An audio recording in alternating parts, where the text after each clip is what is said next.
Right.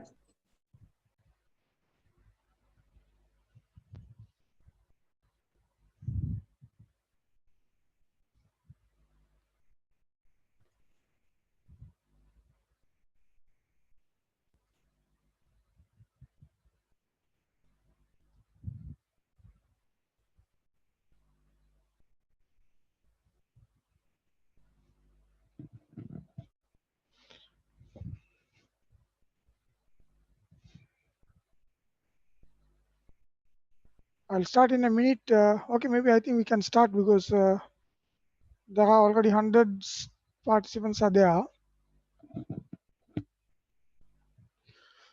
So let's try to learn something more today because we have only 2 hours. I will not be able to go into much details.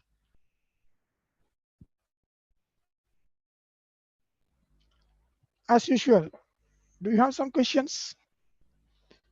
Four students, I think, four students have submitted some example files, but only thing I need to go open it in the SolidWorks student edition. I can't open it from here. Either you have created in a higher version or maybe in the student version. I'll do that one because I have that one in my laptop. Right. So as usual, any questions? One question is there from students through an email. Right. Okay. One more thing. When you send these submit assignments and everything, make sure that you have a proper email header. Right. Otherwise, anybody can miss your email among many other emails that we receive from time to time. Have a unique kind of header. Maybe you can start with your module code and then your index number and then something else so that at least the receiver can filter your emails. Some are sending even without a header, right? So that should not be done. You have to practice all these things. I'm checking all your activities, not only your modeling skills. So this is very, very useful. And there is one student question is asked, is there a method to subtract solid from each other in solid edge like in AutoCAD? Right. The straightforward answer is yes. But my advice is this is not AutoCAD. The purpose is different. Remember, I asked you probably the first day, don't try to compare and don't try to even find the commands in some other software in solid edge or vice versa. Don't do that one. This is independent. Start thinking independently because right now you are doing solid edge. Otherwise, you get confused. Or you try to model in solid edge as what you do in the AutoCAD or maybe SolidWorks. Then you're not going to get the benefit. Benefit will be there when you see this one as an independent thing, right? But it is possible. I'll show you later how it is possible, and you can find the command itself in the command bar. And how can we insert an arc which is tangent to a line and a circle? It depends on which area you are in. You mean if you are in the sketch mode, definitely you can enable the relations, or else you can just draw it and then later define the relations. Both are possible. Both are possible. Probably I will try to give you some explanation on that one. So if you don't have questions, right, or maybe if you carry all your questions until the end, right? So this is what's going to happen. You find it at the end more difficult. If you're not practicing now, you may not be able to get all these things in a week or two. Impossible. First thing is you have to practice and get used to the software. Then only you'll be able to match with your requirements and then select the proper tool in Solid Edge. Otherwise, you just ask from someone or you use the most obvious things. That whole effort is no use actually. Right? One idea is to learn Solid Edge while applying to your module. So you should not stop learning solid edge even after this, because it is huge. So what we are doing is maybe only a fraction of the commands and the possibilities in solid edge, right? The 4 submissions on this particular model, I ask you to model, right? So how many of you are able to model this? How many of you are able to model this? Yes. Can anybody tell me how many of you are able to model this?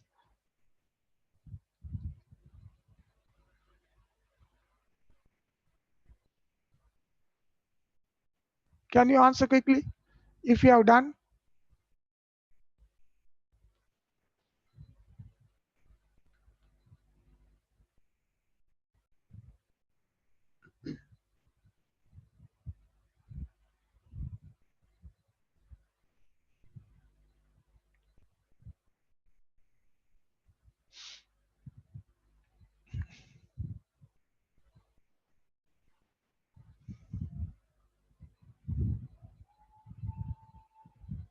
Only 6 out of 41 has successfully. Let's assume that one at this moment it is successful. Maybe you are doing some mistakes, doesn't matter.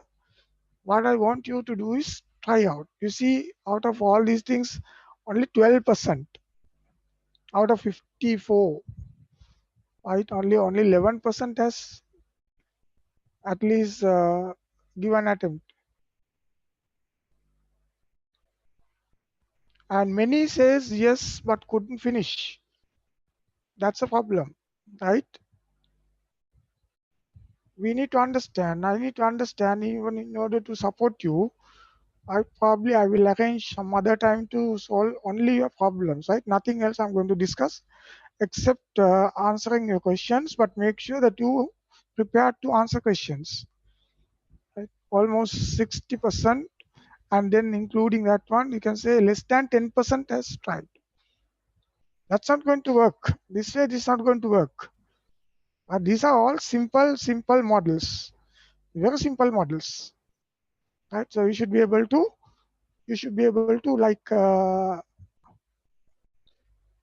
to complete this one within, I would say, a few minutes, right? And at the end, once you get some experience, should not take more than 5 minutes or even less. You see how many features are there, and you should be able to do that one. So let's say now already 71 student has responded out of 75. Maybe I will stop here and then share the result. You see the result.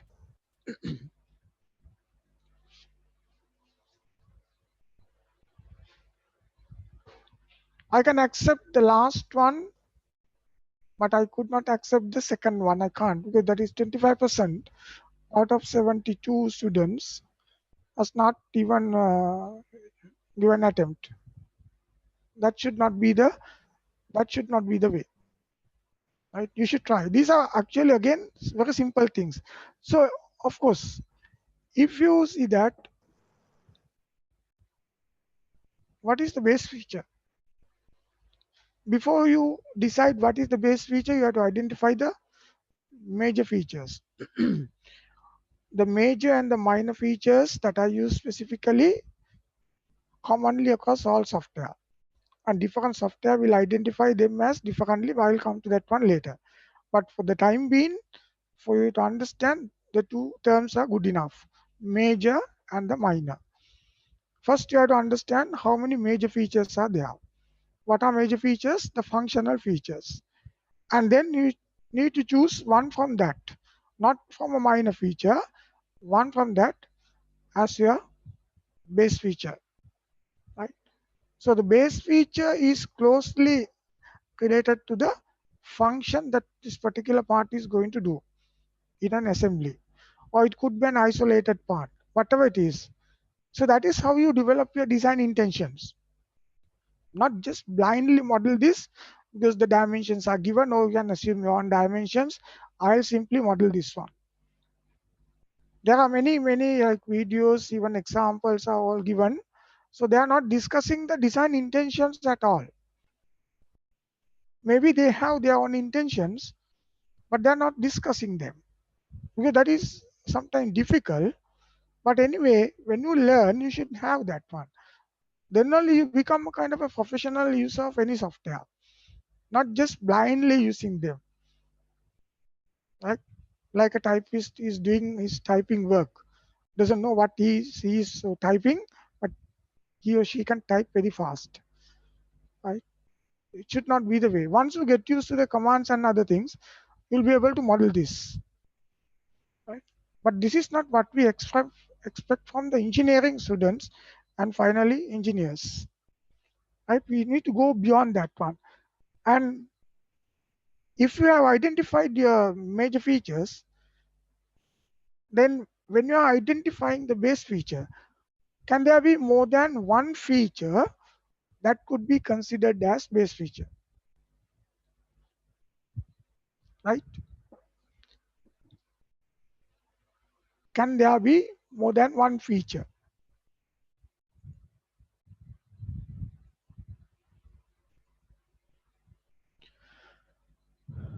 Okay, try to answer this.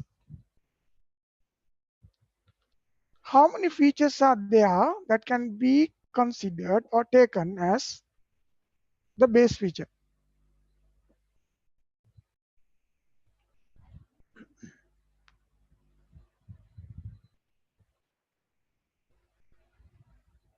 Janaka, there's a question in the chat box. Yeah, yes, Dr. Lil, can you spell it out? Oh, yeah, sure. Is there a method of fully defining a sketch using single command, like in SolidWorks? Yes, you can while you are creating, you can apply the dimensions and everything, and also you can check what is missing in order to make it fully defined. But those are for I mean, what do you call something like the what do you call advertisements gimmicks, right? Don't use that one. Don't use to that one because the purpose is we are designing this, we are manufacturing this. I should know each and everything separately. Should not hand over to the software. Software will do that one. Even in Inventor, you can do that, right? Because otherwise you will not be able to market the software. That's a marketing thing. For engineering, we should not use that one. It is possible, but we should not use that one. Don't get used to such things like the previous question in whether we can subtract or add like in AutoCAD. Right? Those are different. We need to take the control over the software. Should not become a slave of the software. So if you follow those things, yes, definitely. That is how the software is being marketed now. They will show you a very simple interface and telling the customer that anybody can do that. That is the idea. Anybody can do that. So it is so simple and everything like this. But once you start working and then try to apply it to something, then you find it, those simple tools will not work. Those simple tools will not work. That is why we are learning. That is why we do engineering. Otherwise, you can imagine several software like this is enough for anybody to manage the entire manufacturing or the design sector. It's not going to work, right? Forget about that one quick completely. Those are for, I will say small kids, right? But it is possible, right? So now, any other things? Okay, interrupt me if there are some questions. Now it says yeah, 28% says one, 9% says two, and then 35% out of 65, right? Three, and then 27% says many, and then there is undefined choice also, but I don't know, I could not put anything. That there is one also. Right now, it depends on how many features are there. First, the major features, right?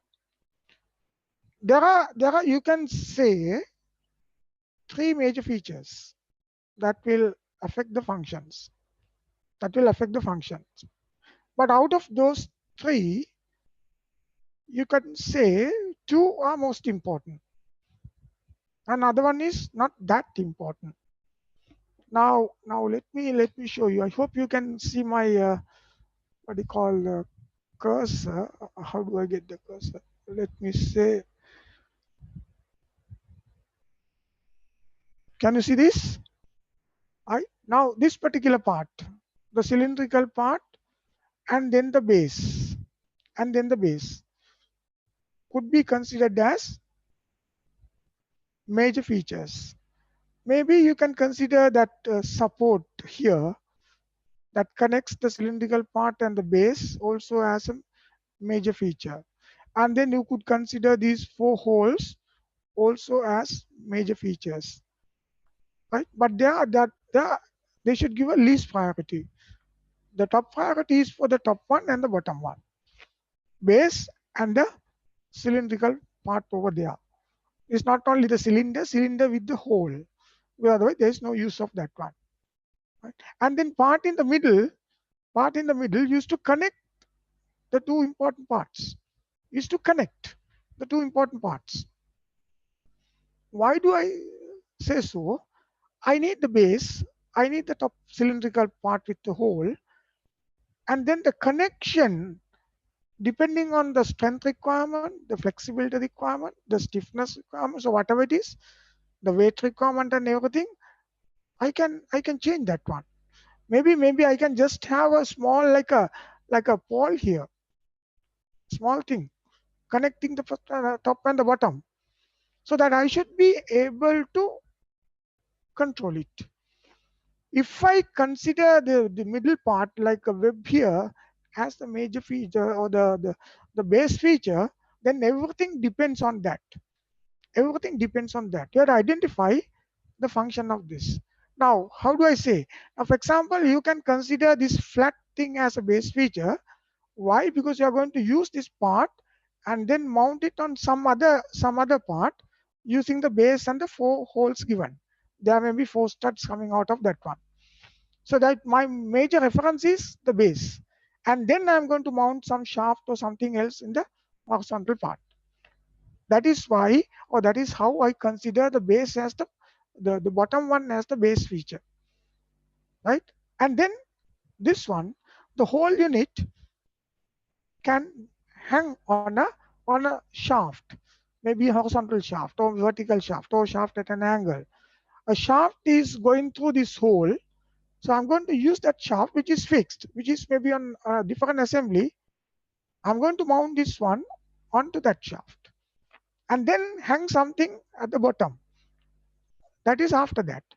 So in that case, the most important feature is the cylindrical part with the hole. So then at that time, I could consider that one as the base feature. Because if you change the base feature, everything else will change. Everything else will change because you are building your model on top of that. So you have to make sure that the base feature will undergo the least amount of changes because that one is going to connect with something else. If you think that one as an isolated, separate part, then there is no issue because you are not going to connect this one with something else. But remember, in future, you'll be doing parts not just to keep them as separate parts, but you need to mix them and then assemble into some major assembly, right? Sub-assemblies, several sub-assemblies at different levels, and then finally you're going to make the major or the main assembly. So the relationships are very, very important, right? So make sure that you identify that connectivity and then decide the base feature. Without that, you can model, but there's no purpose. Like, I mean, I can do this one. I can end up with maybe a nice model as well, but functionally, it's not going to work because you have not put that effort. The software, all these, the feature base and then the other one software, they are intelligent. They're capable enough to capture our intention and then maintain it. We find it difficult to do that one. But the software can do that one. Software is going to work on a certain logic, right? And of course, we can even later change that one. Remembering everything in our mind and then going to make the model is not going to work. And then when you are working in a team, you can transfer the idea to others as well. So please understand the design intention. So think that one, this particular component has this one, right? And then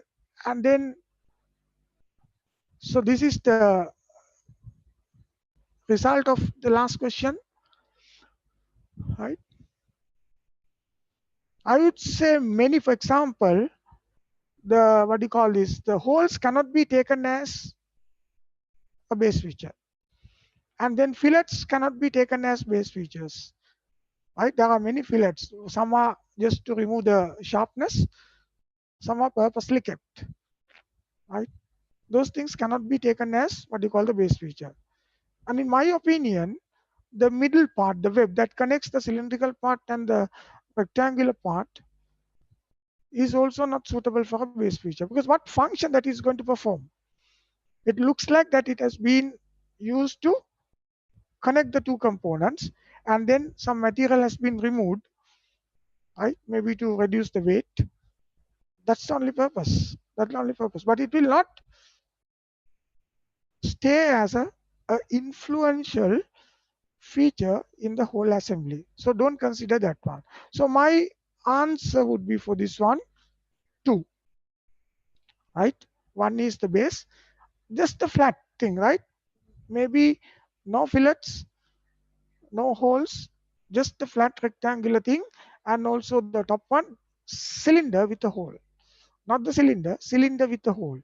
So how do I do that one? You can decide, right? You can just make the cylinder first and then create the hole. Then your cylinder is the first one, because you cannot create the hole, is a white space, you cannot create that one as first.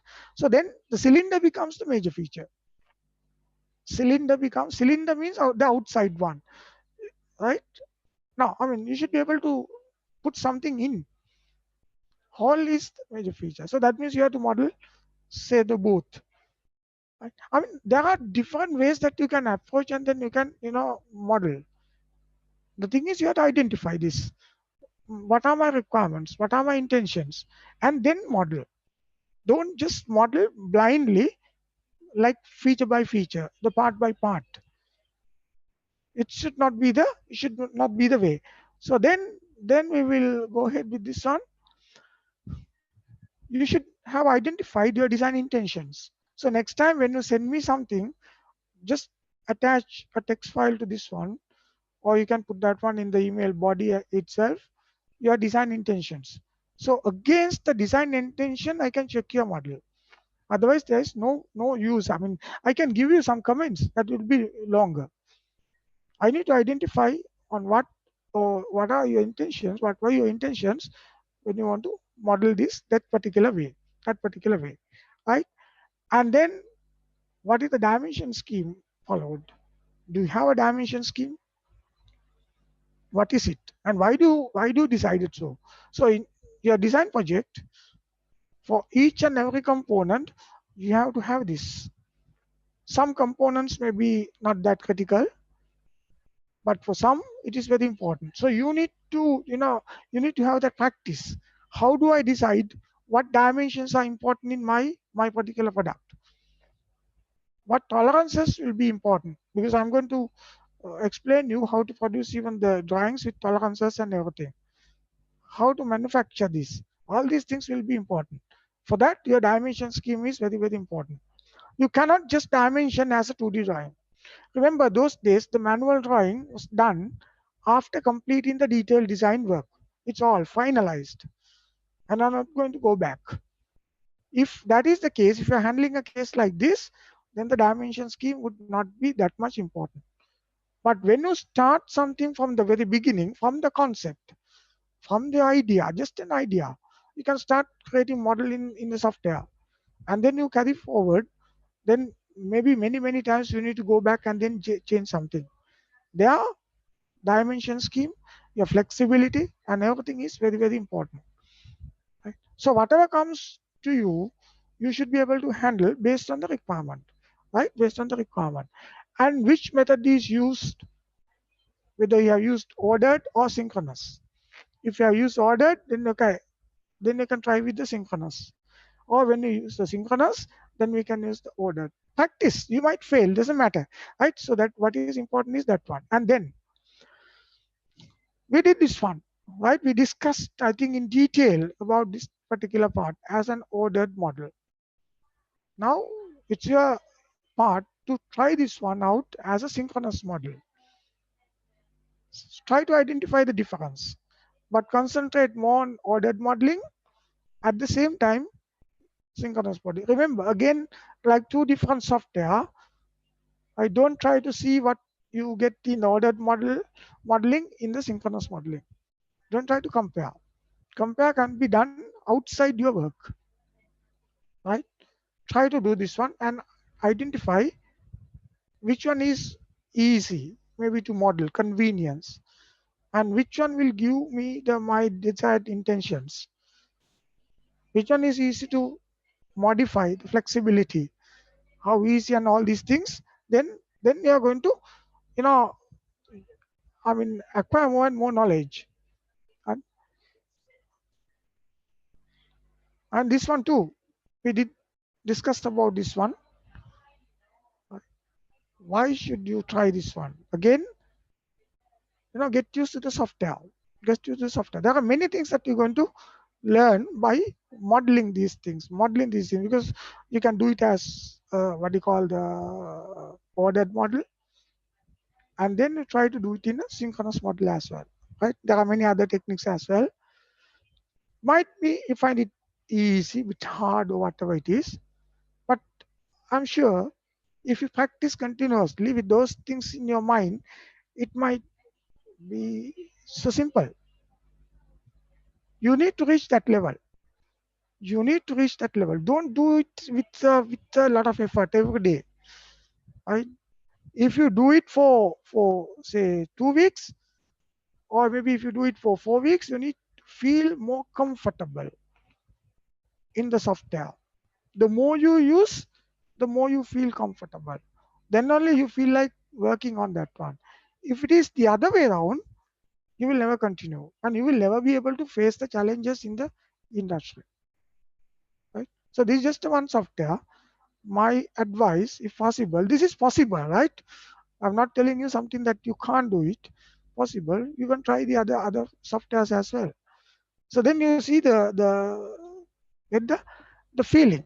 Right. So with that, we'll move on to the today's lecture, because we don't have that much of time.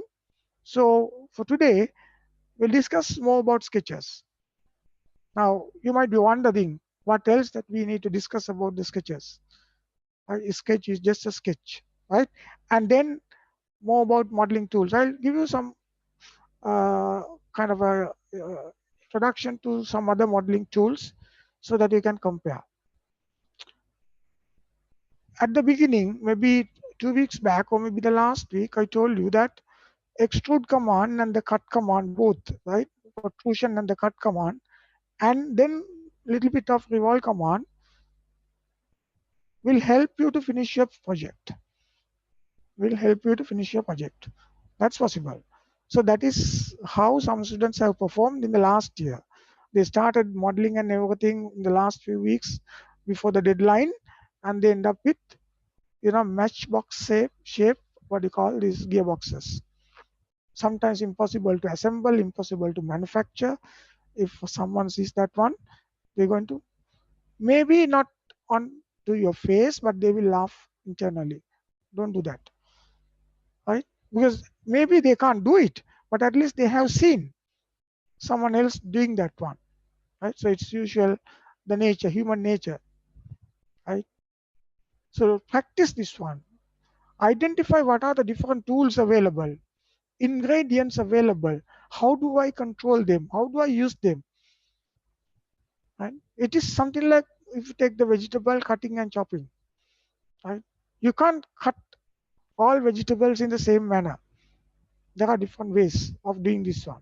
And also you can't use the same knife to cut all vegetables or even the meat and other things if you take. That is what you have to understand here. If you know the available resources by practicing, then your mind is working on these things. Whenever you see some product, then you quickly into the correct modeling tool. Otherwise, you see always the same thing, right? Otherwise, you see always the same thing. I don't know whether I am disturbing this one. No one was telling me, right? Please tell me, because I see only my the screen. I won't be able to see the user screen, right? And then okay, let's go into the next. More about sketches, right? Your sketch, I told you the other day, make sure the sketch is as simple as possible. But there are cases where your sketch can be a little bit complicated. There are reasons. For example, if I'm going to produce a part to match this particular sketch that you see on the screen right now, then I have to make use of that one. Make use of that one. There are times where you can't avoid these simple sketches because you can't always go from the beginning. You need to start from somewhere halfway through. Right? But here you can see this is a 2D drawing. You can see the center lines. Of course, no hidden lines are shown. There are no hidden lines. But that is not the case. We are not producing a 2D drawing. So center lines are not necessary. Center lines are necessary in sketching. That's why they call it a sketch. Because when you say drawings, then the center lines and all other symbols would come. But here it is a sketch. Center lines are required maybe to define the symmetry. Right? It can't be an other element like this because then it becomes a part of the feature. Right? So what you see is a 2D drawing, but you can straight away convert the whole thing into a 2D sketch as well, but not too complicated like this. That's too complicated here for a single sketch. I will come to that single sketch with multiple elements in that one a little later, once you get this initial experience is over. Otherwise, you're going to get confused, right? But what you see now, the small picture should, my opinion, never be used as a sketch again, unless you have the same photo. But still, it is in good enough to separate them, even if it is already fixed. No design changes are expected. Right? Still, it is easy to model because controlling a complex sketch is going to be more difficult, even for the software to regenerate it if you change some dimensions and everything. Right? Simple things, and then you can regenerate it faster, and then you can build up the entire model faster. Complex sketches will take more time. If there is one, contradictory relationships defined, then it is going to fail. For the time being, it might be okay, but when you change dimensions, it might go wild. Right? So don't get into some trouble. So about sketches, first we try to understand the ordered modeling, because there are two things, right? Ordered and the synchronous modeling. And then the synchronous modeling, we try to understand what is the difference between this one, and then selecting a sketching plane in ordered modeling as well as in synchronous modeling. Is it similar or there is a difference between that one? And then the dimensions and relations in sketches. Is that important? We know that already in ordered modeling they are important, but how about in synchronous modeling? Relations means when you have a sketch, there are different elements, lines, circles, arcs, and so on. Relationship between those lines and circles and so on, elements, perpendicular, maybe equal, right? When you say equal as a relation, is completely different from giving the same dimension, right? Giving the same dimensions. And then especially when it comes to the synchronous modeling, we have something called the product manufacturing information, PMI. PMI, the dimensions are part of that one. You straight away apply some dimensions on the 3D model. I don't know maybe whether you have heard about these things. We call the paperless manufacturing. So in future, sometimes you may not create 2D drawings, but you can straight away send when you can exchange your data in the same platform. So why should I create some drawings and then ask someone to recreate that one? No, you just put all these things, including the tolerances and everything. But maybe a bit complicated. We need to get used to that one. get used to that, but it is not 100% implemented, right? Like the concept of this organic fertilizer. Still you can't do that, right? So ordered modeling, it's a well-structured approach. It's a well-structured approach. You are aiming to reach the top, but you need to complete the layers below well. Otherwise, you won't be able to reach the top. Or maybe you can reach the top. If you try to do some modification, the whole structure will collapse.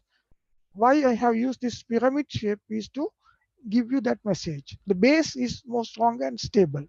If you put it, say, upside down, then you can say it is not stable, right? So you start with actually in ordered modeling sketches. That is your starting point, right? And then you build up features on that. When we say feature-based modeling, we need to have features, right? You can convert everything into one single feature and still call it feature-based modeling, but we can say feature-based modeling has no features, right? And based on the once you develop your features, then you build up your parts. Your part can be a single feature part, right? That means your flexibility goes down. And we collect several parts, and then you create what you call sub-assemblies. We're not going to put everything into one single assembly. Like, for example, the motor car. You can have the steering assembly as a one sub-assembly. Braking system as one assembly. The structure, the frame, and the chassis and everything as a different assembly. And then you put them together. Why you do so? Because we can controlling everything in simple, what you call the level is difficult. Engine, for example, how many components are there in an engine? If you put everything in the same level, put everything assemble in a one single assembly file, then you find it extremely difficult because you may not be able to manage. You manage the engine separately, and maybe even the engine you can subdivide into small sub assemblies that you need to identify even in your gearbox, right? Even in your gearbox you need to identify what are the sub assemblies that I need to work with. Don't put everything, get the gearbox. Sometimes some students, I remember last time, they start with the gear wheels and then put the shaft, and then on top of all these things they're going to fix the housing, right? It's not practical. No, it's not practical because when you say sketches and the features, the base feature and other thing, same concept like thing in sub assemblies as well. What is your base assembly? What are your other major assemblies and the minor assemblies like this? That relationships you need to continue. So this is what the structure is. But the problem is here they are tightly linked. Your sketches are tightly linked with the features are linked with the parts, and then so on. So that is why we need to understand the properly how to select the sketches and features in the right order, because this is a solid link. Breaking the link would be difficult and might fail the whole thing. So if you give some practical example, it's like this: constructing a house, right? So you can try to understand, kind of relate your conditions with the house construction. First, maybe you have to prepare the ground. You can't forget that one, right? Because based on that, you need to put up your foundations and other things. If you forget the ground condition and then start working on a plan that is developed for some other area, then later your whole thing might collapse, or it might go even the other way around, because you have used the concrete and other things unnecessarily because the soil is good enough. It's more stronger than the originally planned for one. And then you have the foundation, you have your structure, if it is a 2-story or 3-story, and then you have your walls if it is a single story, and then on top of that you have your walls, right? And then windows, doors, and other things you can consider as still sort of major but not important to model at the beginning. You look at, you observe, you watch all these things, how it is happening. Ask from your masons, why can't you do this first? Why can't you do the other one first? Because they're trying to maintain the relationship. Same thing, right? Same thing. So they are tightly related. If something happens to your foundation, right, we try to modify something, the whole structure might collapse. Similarly, if you try to do some modifications to the sketches, your features might fail, and then the parts, and then so on. Finally, the entire subassembly will fail. Now, for this reason, of course, in ordered modeling, sketches are very important as they drive the entire model. That is a starting point. The sketches will drive the entire model, not only the parts, but also the assembly level. They're always linked. They're always linked. So if even once you finish your model, you go and modify your sketches, everything will be updated, right? And then it is essential to identify the needs ahead before creating the sketches. You have set needs, your design intentions, or whatever it is. So when you create your first sketch, second sketch, and so on, you need to have some kind of an idea. Why do I do this way? Why should I do this that way? It means your need might come maybe several features later, or maybe several parts later, but still you need to identify it right now. One time we thought it was more comfortable than creating something which you can't even model, to modify. That was before feature-based modeling, right? But when people still work on this thing, then they realize that is also going to be difficult. How do I plan for something which is going to, happen in maybe several days later, and then create something today? Creating the links, updating the links is going to be difficult. For simple products, yes, no issue. But for complicated products, that's not going to work. That's how people, introduce this synchronous modeling. Remember, there's some reason behind all these introductions that you have to identify. Then only you feel it, right? Why do they have, develop such a technology, right? And maybe tomorrow, day after tomorrow, they might come out with different ideas, and must have a well-defined design intentions, right? You need to have well-defined design intentions because they are all linked. They're going to link one level after the other.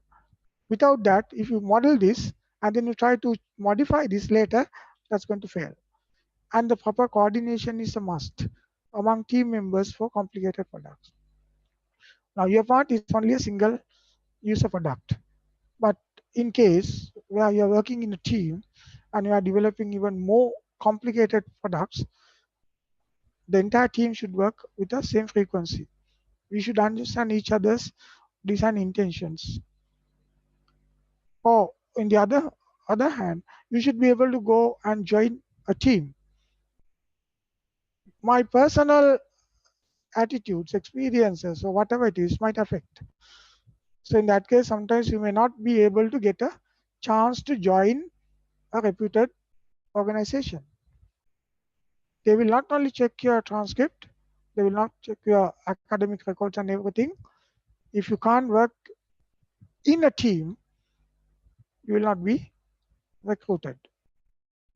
Of course, for simple companies, that's not going to be a. Okay, sometimes they ask you to work independently and then see how you're going to perform, right? Before giving you kind of a acceptable work.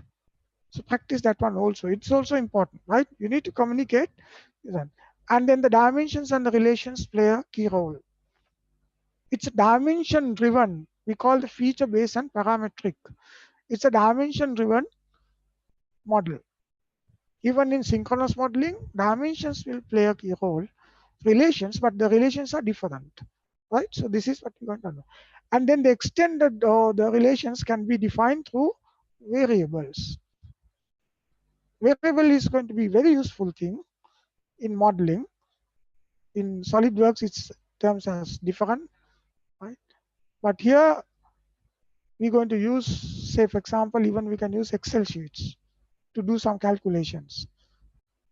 say I can use equal relations inside the sketches to make two sides equal. But I want to define a length of one is half the length of the other one. There are no such relations available. Then you have to access through the variables. Each and every dimensions you're going to add into your model, there will be a variable created. And you can have your own names for the variables. Why? Because later I'm going to access the variables.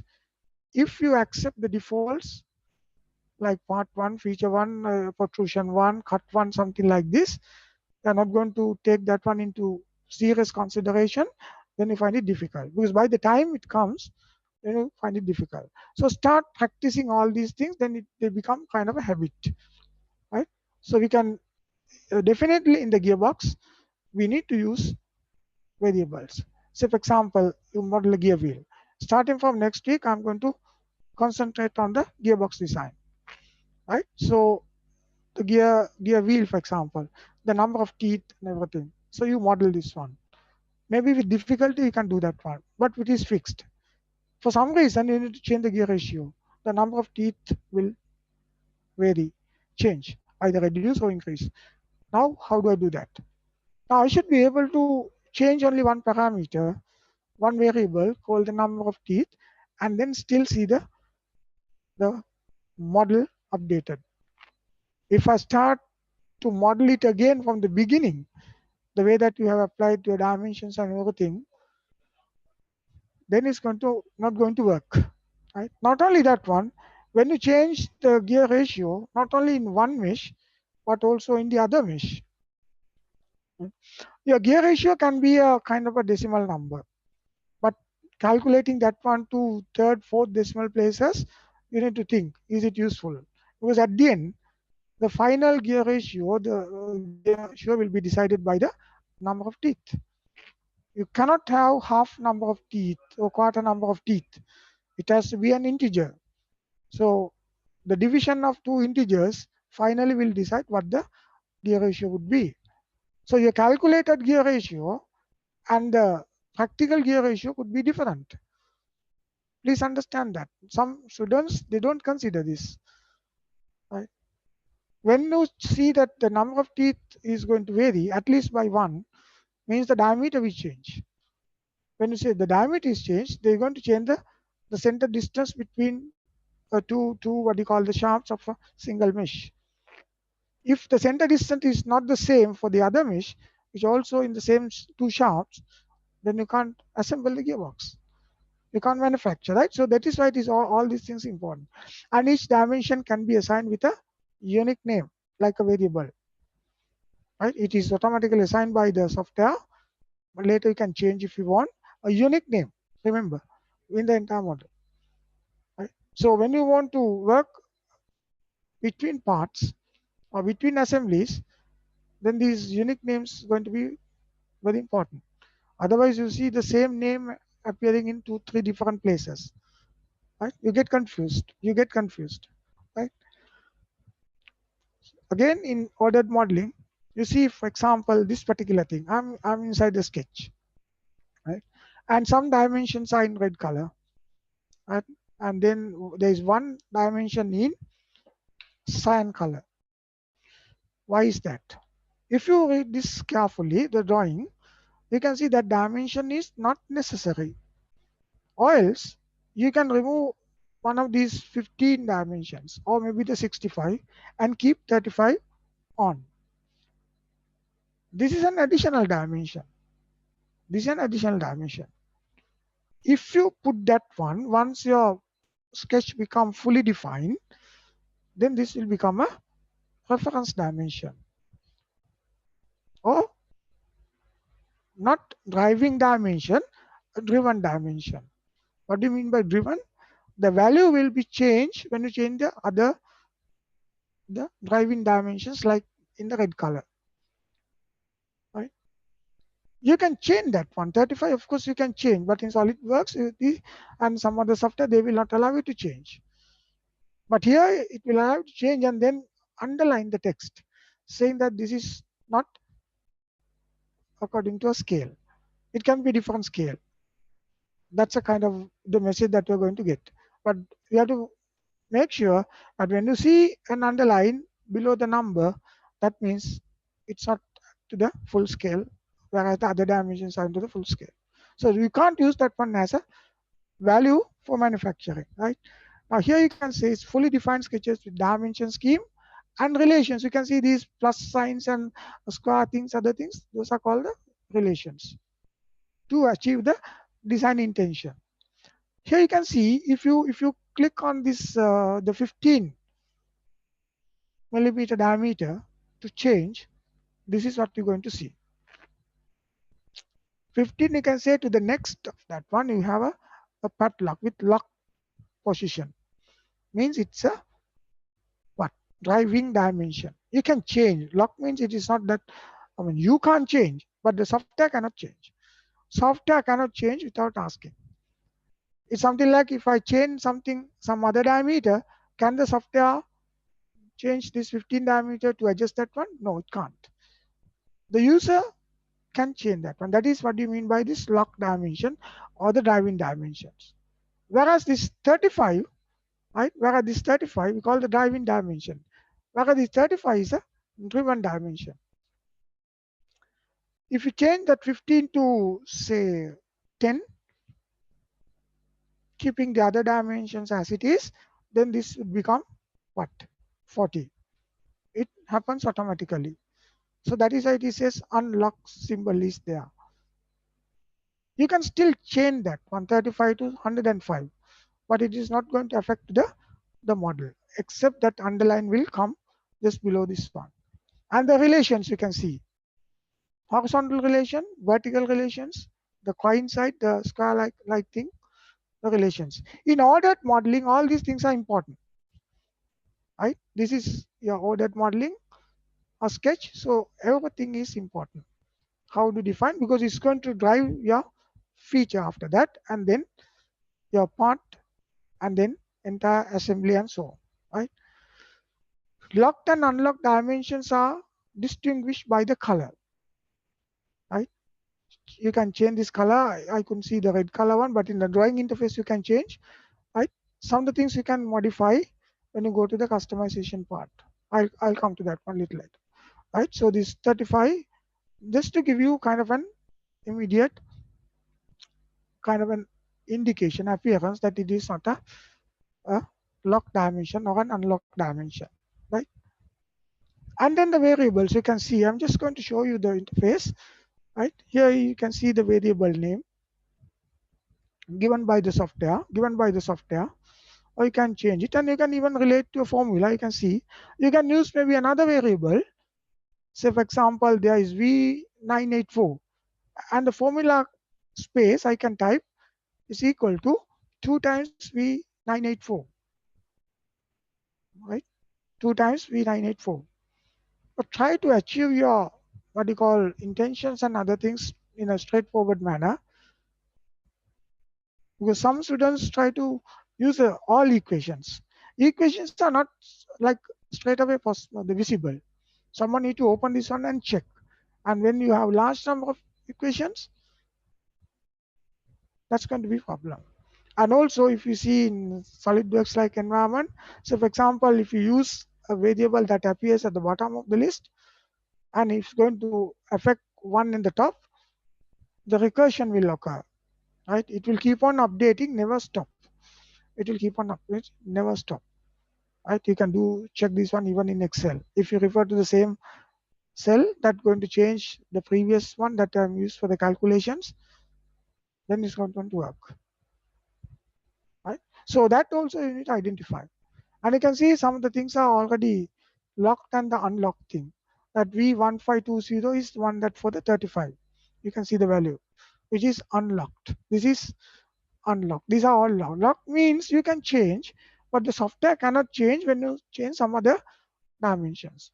And also you can put some physical parameters or whatever it is, user defined variable, or else I can say the length, for example, here, and then use that one in the assignment. So when I change only the length. So maybe several other parameters can be changed but okay. So the synchronous modeling. Before that, maybe I'll go to the model like this. Maybe I'll start a new file. Here you can say that I have created 2 templates. It's nothing, but maybe I will take some more time to give you some instruction on how to create this one. So you can say this one is without base, the symbol there. It's there, but I'm hiding it. This one you can see if you click that one, it's with the base. You can see in the middle over here, it's with the base. So that's easy for me to get something straightforward like this. Because I know that base is there, but I'm not going to use that one for my modeling. Right? Planes are important, but even after that, I can turn off the planes, right?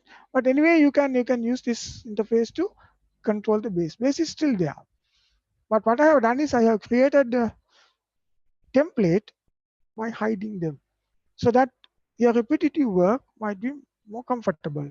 Otherwise, you have to do the same thing again and again. And also, you can see over here the view cube is at the bottom of this, and then if you click the home button, you're going to get something like this.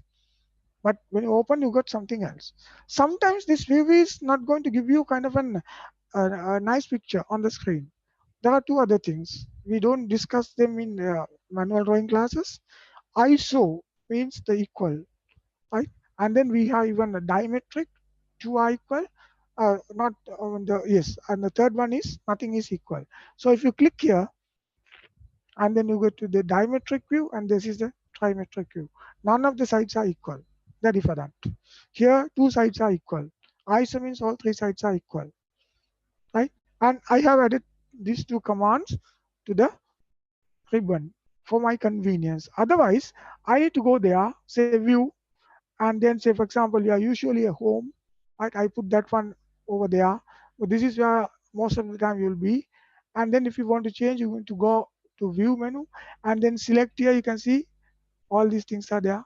All these different views are there, right? So for example, here you have your diametric, here you have your isometric, you have trimetric, and other things are also here, right?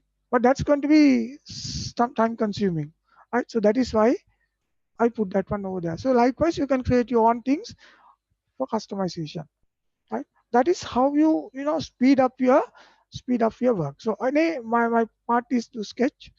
I'm going to create this one on this coincident plane. Remember, I told you the other day you can start whatever the way you like, right? And you can see it's going to capture your intention. You can see that the text horizontal appear just to the right of the cursor, means design intention. We call the IntelliSketch. Why? Because we have enabled all these things, right? You can disable all these things, then it will not going to capture all these things, right? But be careful. That is what is important. It might create some relations. When you try to apply your dimension scheme or something else, it's going to block it. If you have no idea, then you find it extremely difficult, and then you just trying to do some workarounds, right? Some workarounds here, like for example, when you say, sometimes it might say, you see, align with that one. That you have to be very careful, right? And sometimes the equal constraint, and maybe I can end point is going to coincide with that point, and then if you do so, it's going to create a close profile. It's going to be like that. Some constraints are applied. That is what you call these red color ones, relations, and all the elements are in blue color. What does that mean? The underdefined. Now I can start applying the what you call the relations here, right?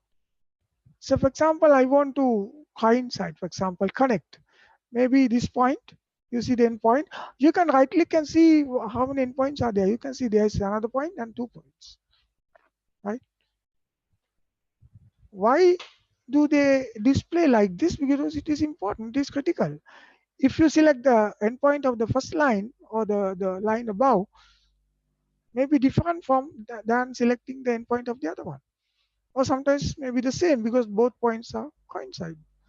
Suppose later you're going to remove one of these, what do you call the constraints, and then drag the line away. If your second line, third line is attached to that one, that will move away with that one. Or otherwise it will remain with this one. So if you are aware of all these things, then it's very easy. You know what you are doing. Are doing with a purpose, and I know what I'm doing exactly. Why do I do so? Why do I do so? Right? Sometimes when you observe some other people are working, not on software, maybe some different things, you might have many doubts. Why do I do like that? Why do you do like that? Right? Especially when you remove the machine parts and other things. Right? Try to learn from these things as well. That is what they do in by practice. Right? So maybe I'll select one here, and then maybe I can select the other one. You see the midpoint of this plane.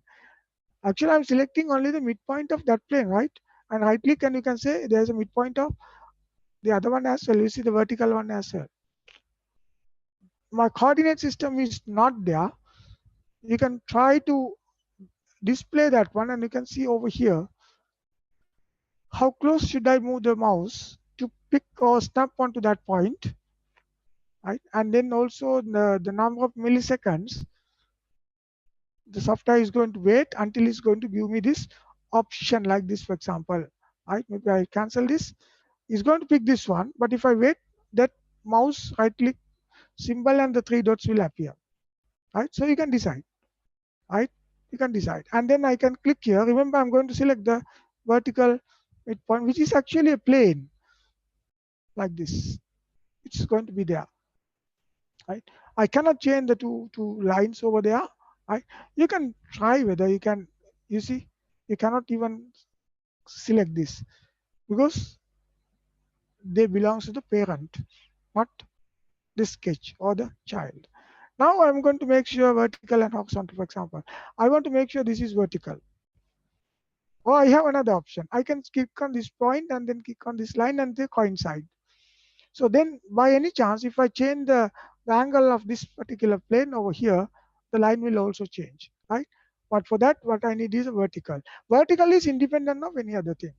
And then this is vertical or horizontal. This is also horizontal. It moves to the nearest angle, right? So that is how you do this one. What I have done is I have defined relations. Without going through that step, you can even sketch that one. You can even sketch that one. So you can say it is still underdefined, right? And you can enable the relationship colors, then only it's going to show you, right? Otherwise it won't show you. Be careful. Now I'm going to apply some dimensions, right? There's one thing that is coming behind after that, but I can show you that one as well. So for example, for this one, I'm going to select this line and then click that one, the smart dimension, right? You see the smart dimension. It's going to pick up, identify how the dimension should apply, but may not be the one that I require always, right? So then you have to go on your own, Or else you can use this horizontal dimension, distance between 2 points, angle, for example, and there are some other tools as well. So in order to define this one line, I can click on this line. You see, I can even right click over here. I can see the line. I can select the edge, means the other one. I can select the other edge as well, right? So, or else I can click on this point and I can, sorry, this line, and also I can click on this line, right? And maybe I choose this one. I could select maybe this point, you see end point, and also this end point. The three different dimensions may be the same or mostly maybe may not be the same. That you have to be very careful. We are not just applying a dimension for the sake of defining the line or whatever it is. So when you pick the line, it's probably going to pick the length of the line, right? Maybe I'll just show you, right? Maybe I'll apply this dimension over here. Maybe I'll just go to the smart dimension and then pick this one, and then so maybe change the dimension to 60. Then you can say it's going to be a locked dimension anyway. Okay, I will leave it as it is and then select this, what do you call this, small relation. I can delete that one. What happened? The line is no longer vertical, right? So you can select this line. Remember, there is a coincident point here with the reference plane. Maybe I can move this one to that side. What will happen to the dimension? 60 would remain.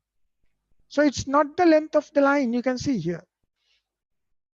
Initially, I thought maybe it's going to apply the length of the dimension or the line, but it's not the same, right? Or else maybe I'll undo this. I'll undo this, undo that dimension as well. Then I'm going to select this line, right, and that line, and then apply the dimension. I'll say again 60, right? Again, I will do the same thing. I will erase this one and then delete, and then select this and then try to move this one. You see, still the same, still the same. I'll undo this operation, keep that one vertical, and I try to delete this relationship. What will happen? I'm trying to modify this one. I'm trying to modify this. This is fixed already now. I'll try to move away from this one. What will happen to the dimension? You see, I removed one of the relations and then 60 remains.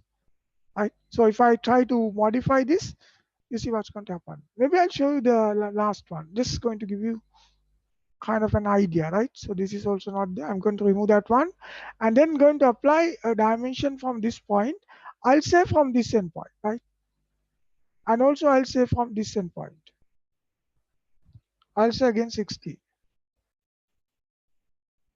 Okay, let's try to see this one. This is very difficult because if you're not going to pick the correct point, it's not going to apply this one. Yeah, you see it is still not that one. If you click the wrong points, then yeah. Now what did I do? I selected the endpoints of the two line. Now I'm going to select again maybe the endpoint of this line. Okay, endpoint of that line, and maybe the endpoint of this line, and then define this one as 60. Right, and then do the same thing.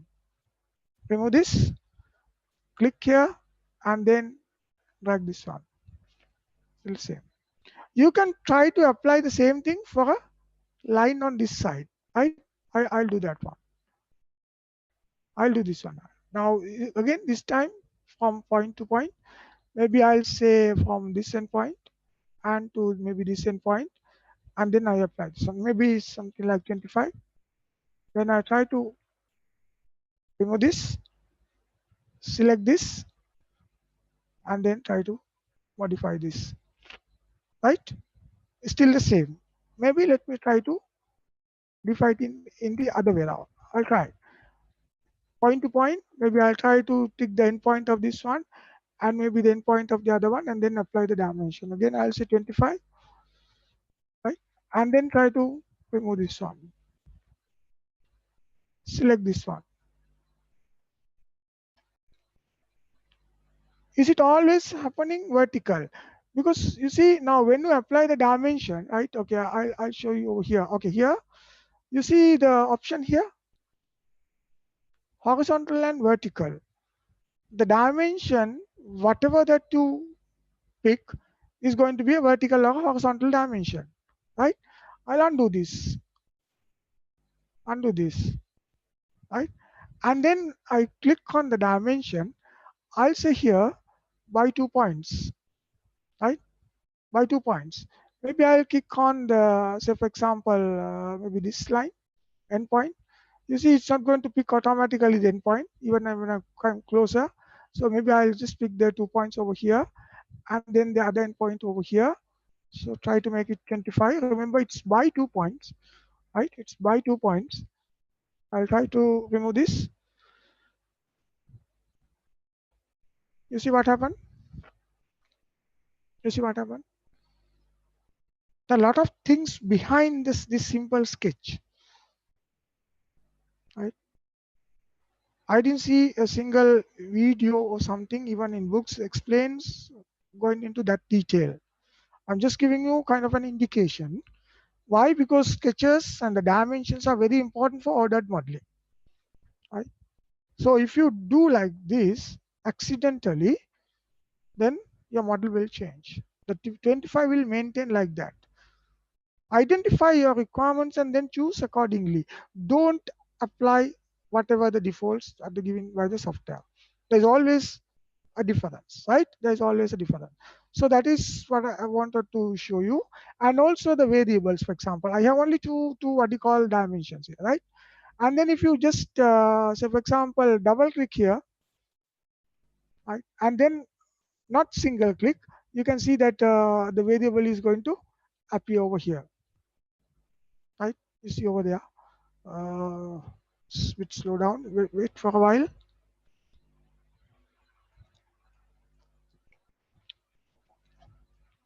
I can change this one for, I will say this is for, I'll say this is height. I can say that one, finish. And then the value is still 25, I'll finish, right? So if you double click again, you can see that height variable is there, right? Finish. Then I can click on that one. You can say that single click will change the dimension, double click will allow to change the variable name, right? I'll say this is H2, right? Finish. And then I will just add one more dimension to show you that it remains as a variable. So now after do that, you go to the tools and go to the variables option. Then you will see a dialog box appears like this. Here you open the ordered sketches.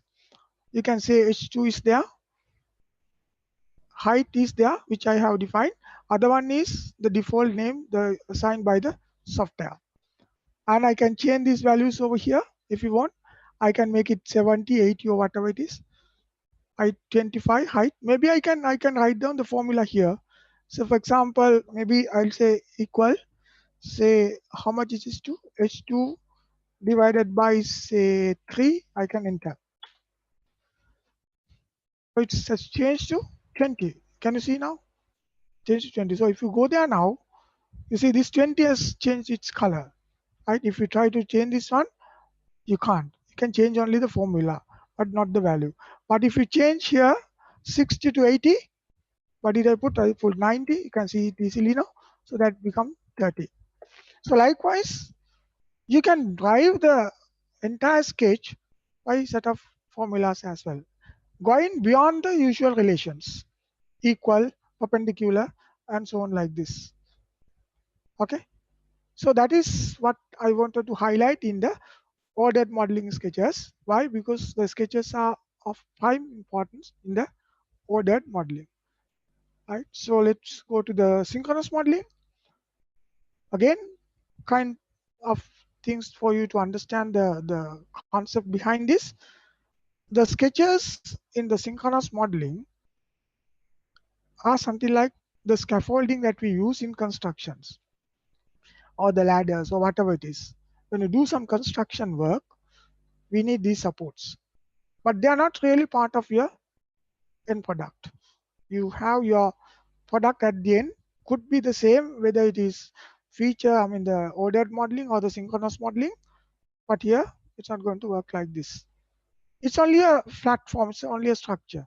And once you finish your work, your scaffolding and everything, your the support structures will be removed. Nothing will happen to your model. So this is how the sketches work in the synchronous modeling, right? So that if the sketch is not going to link with your feature, then your sketches dimensions, right, relations, all other things are not important. Now see two completely different approaches there. In ordered modeling is one, synchronous modeling is completely different. If you can't identify the difference between that one and the other one, then you get confused. You try to define as it is you did in what you call ordered modeling, and then you fail. And with full some kind of effort, you try to achieve something, and then when you change, you see that the model is not changing, right? So it should not be the way. So the sketches are used to build up the initial 3D model. Initial 3D model, you need to have a shape, right? So for that we have the initial sketch, right? And then once the 3D model or the feature is generated, sketches can be completely deleted. Completely deleted. The 3D model, or even after creating the feature, you can generate this one. Or else you can keep until the end of the model, because you can reuse those sketches as well by modifying or whatever it is, right? And then sketches are no longer drive the design intentions. Remember this. The first one, sketches are the key thing driving the your intentions. But here, sketches are no longer driving the synchronous models, right? What else then? Sketch dimensions will be converted to we call the PMI. PMI means product manufacturing information. Then you have the dimensions and maybe some other information as well attached directly to the model. Your sketch dimension, if it is there, they will be transferred to PMI state. Right? But that doesn't mean that they are going to link. It's just to copy and paste something like this. Or even if it is not there, doesn't matter. Right? You can define after that. Not necessary to define sketch dimensions and relations. It's not necessary, because you are not going to drive the feature or the model. And what is important in synchronous modeling is the phase relations. And of course, beyond that, you can again use the variables. The dimensions are there, but what is more important there is the phase relations. It's trying to maintain kind of a topology, how these different things are connected to one another. Right? To fine-tune your design intentions, you can use the phase relations. So for example, in the sketch, I can have any order, but later once you develop your feature, then you can use the phase relations to define the relations, right? So this is what you see from a synchronous model. It's the same part, right? Now this is created in synchronous. You can see on the left-hand corner, the dimension, there are many listed there.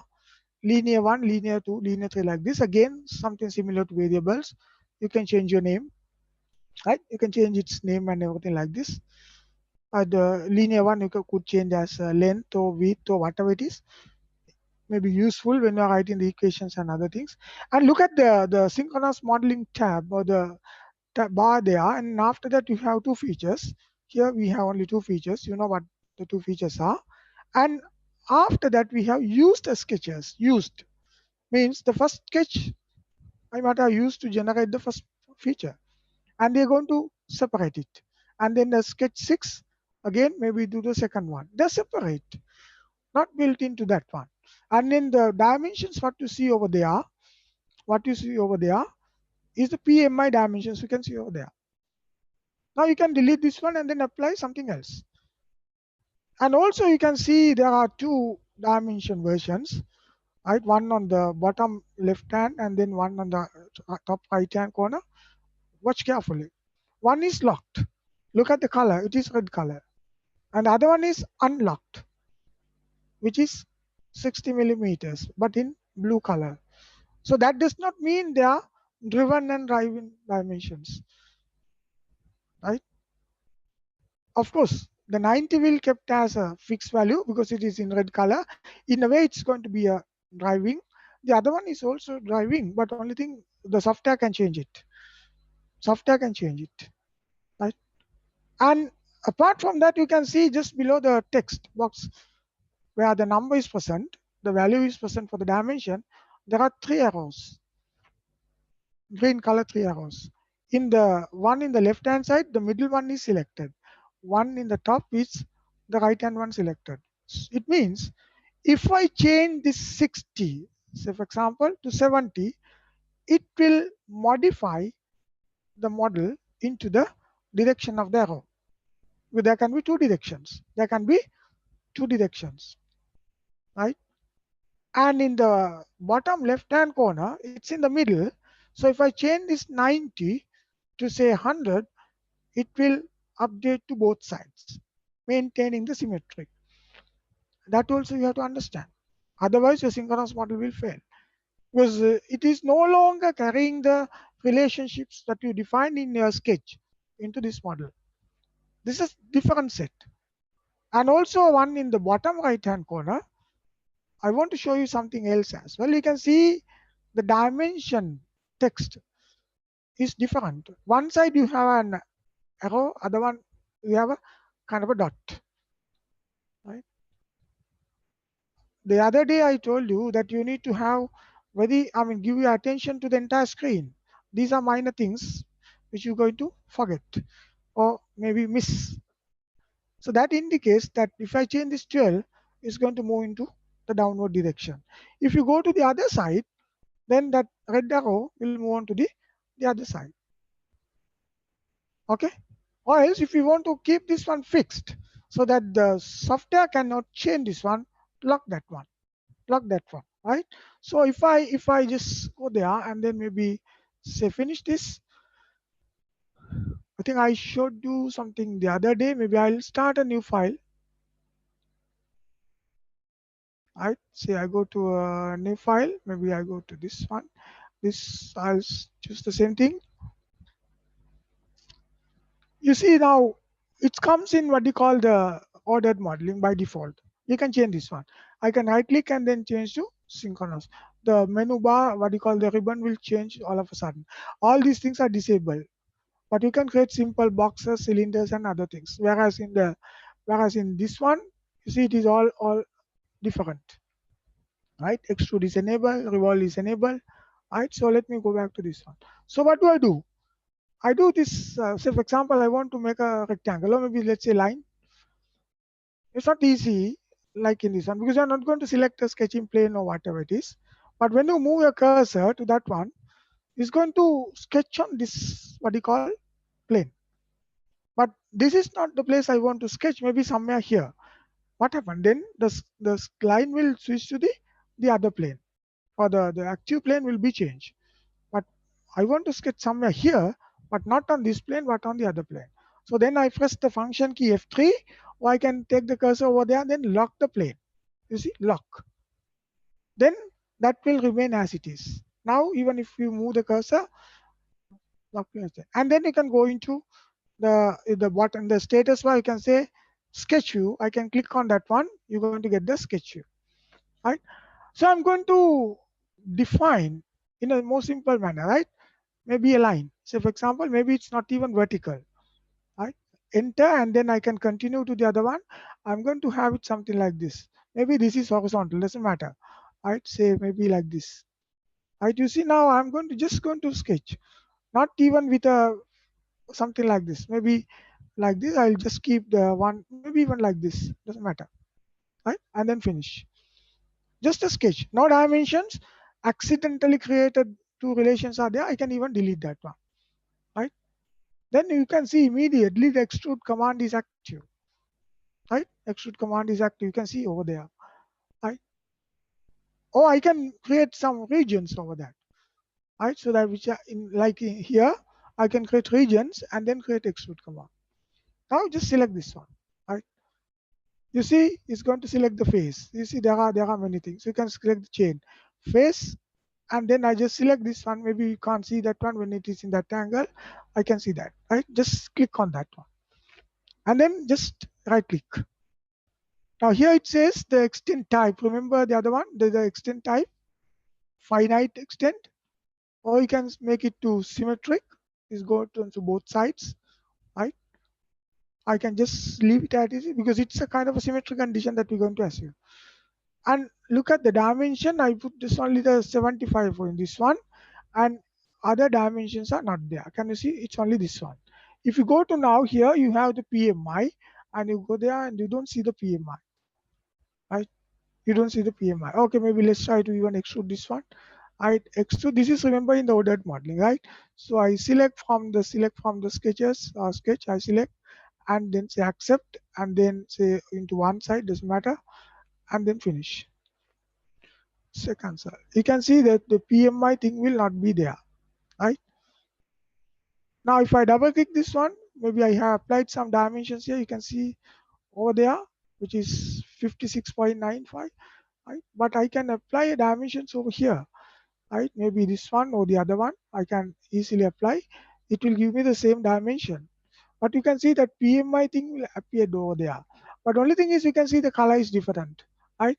By double clicking this one, you may not be able to change. it's a driven dimension, because this ordered modeling, it is what you call driven by the sketch. You see that if you see that sketch, for example, you see that same dimension is there, but it is in the red color. So if I make this one, say for example, say how much is that? 59. I'll say 65. You see the other one is also going to change, right? That is in ordered modeling. But how about here? You see you have only one dimension. How about the sketch? You have the use sketch over there, right?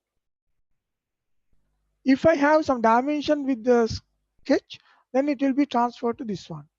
But I don't want to do that, right? Now what I can do, maybe I can turn off the planes. I turn off the planes so that you can see it very clearly. Now I can go there and then apply dimensions. Here, for example, I'm going to this one, right? So maybe I can change to this one to 35. You see now it's going to change to this side. It's still in blue color. Right? Likewise, I can define some dimensions. I'll say this is 40. You see now this is going to change to this side. Look at the arrow. Right? Maybe I can make it symmetrical. I can move to the other side. You see the arrow has moved. And it's going to maintain even the design intentions. Can you see that? Or I can make it lock, for example. Right? Okay, for the time being, I'll say 40, right? And then center. Now it is like this, for example. Now before I apply the dimensions, I want to see that this is okay, very awkward. Like I mean, nothing is horizontal or vertical. So then what do? I use the face relations here, right? Perpendicular, for example, right? And then see whether you have all these things. You can go and then identify this thing ground. This you can make sure ground like a base so that it won't change.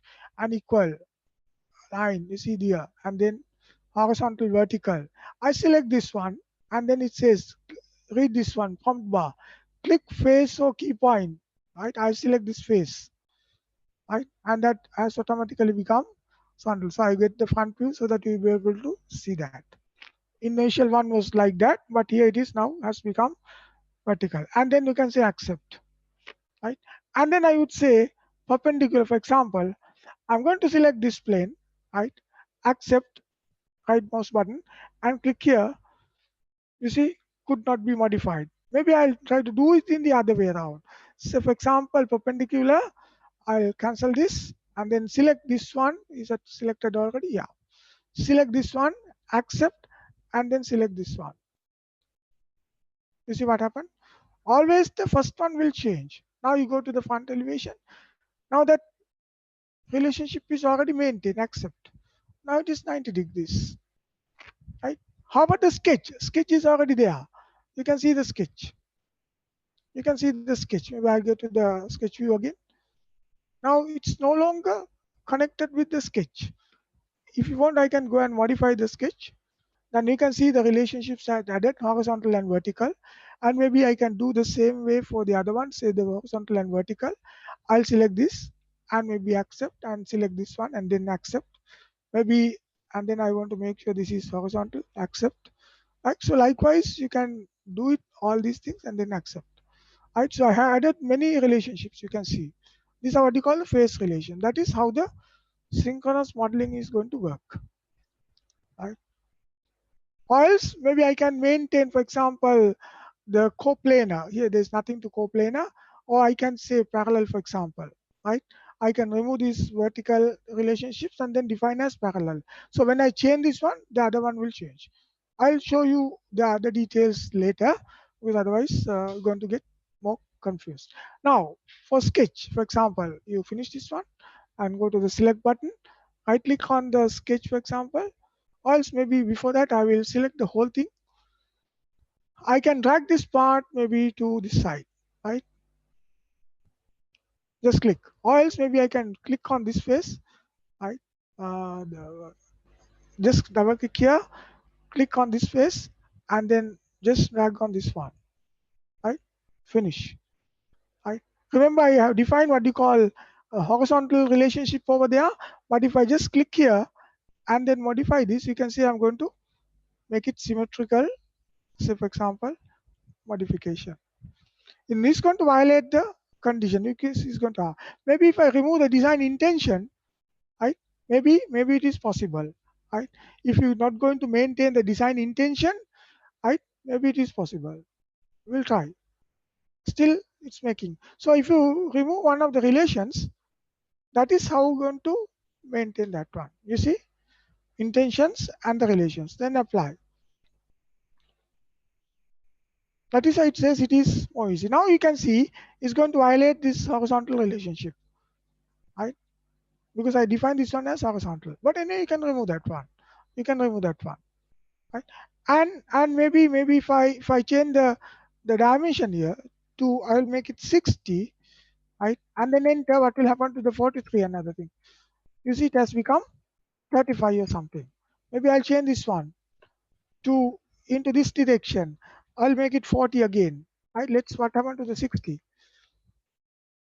It's going to change. Why? Because I'm not going to touch the bottom part. Okay. Let's say I'm going to select this one. Yeah, I want this one 60. Maybe to this side. Finish, enter. And then if you select this one again, I can lock this one. I lock that down. You see the color has changed. Now if I change this one to 40 into this side or the other side, you can see what's going to happen. This side or the other side is going what is going to happen. Right? Just enter. 60 will remain. 60 will remain. Right? And then again I can apply some dimensions for the base. Remember, it is also not right. So I can apply to this edge, and then this is total is 100. Total is 100. Right? And then if you want, you can lock. And then otherwise I can say enter. So if I change this one now, for example, 100 or 40, you see the other one will change. I'll say 110 into both sides. See whether it is possible or not. Right? I'll try. It's still changing, but that 60 would remain as it is in the lock state. Right? So this is how the synchronous modeling interface is going to work. Right? Because of the time limitations, I will go there. So this is kind of a thing that if you can follow this one. You see the two small captured images. Sketch relations are not used in, or maybe useless actually. What we use is the face relations. Once you model, then you have to define the relationships, face relations, and then add the dimensions separately. It is not used, that is used. So completely different approach. Right? Unless you look at different thing as independent, right? Don't try to be influenced by your previous work, previous experience, or different methods. Whenever you start modeling a new part, it has to be independent. Then it will be easy to move it like this. So in synchronous modeling, all these things I captured from the help file, right? Because it's no time for me to go through typing and everything. You see the blue color one is unlocked, free to change for synchronous elements. Red color one locked, but you can change. Dimension is constraint means the software cannot change when I change the other dimensions, but user can always change. And then the purple and the brown color, maybe we have synchronous modeling, and then we have the what do you call this ordered modeling, and in Solidity you can combine these two, hybrid modeling. In that case, sometimes you might try to change something which is not belongs to this interface. So that is why it says it's in the purple color, you cannot change.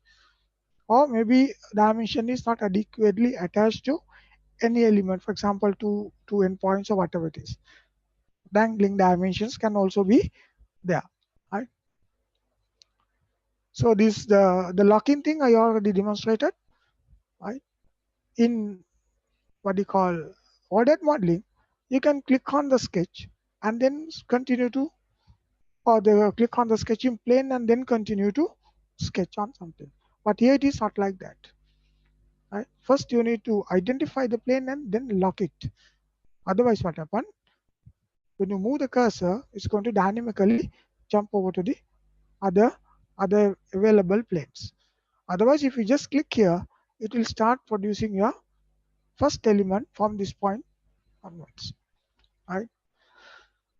So here in the ordered modeling, I already demonstrated this one. You see, this is how it's going to happen.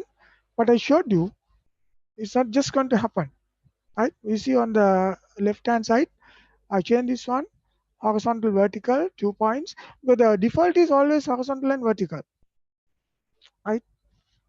But if I want to define the length of the line, not the horizontal or the vertical distance, how do I do that? However much you tried, you fail. Why? Because the default dimension method is horizontal and vertical. So then I need to change that one and then approach differently. Like the same thing in the synchronous modeling. Sketch is not important. It will give you the initial shape only.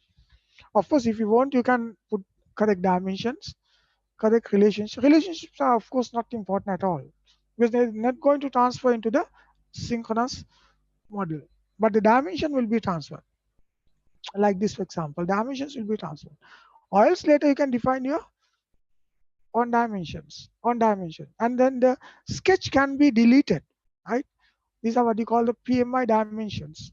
You see some of the things are locked and one is not locked. You can see that the blue color one on top of the face is not locked. The lock and unlock thing, the user can do that one, right? User can do that one.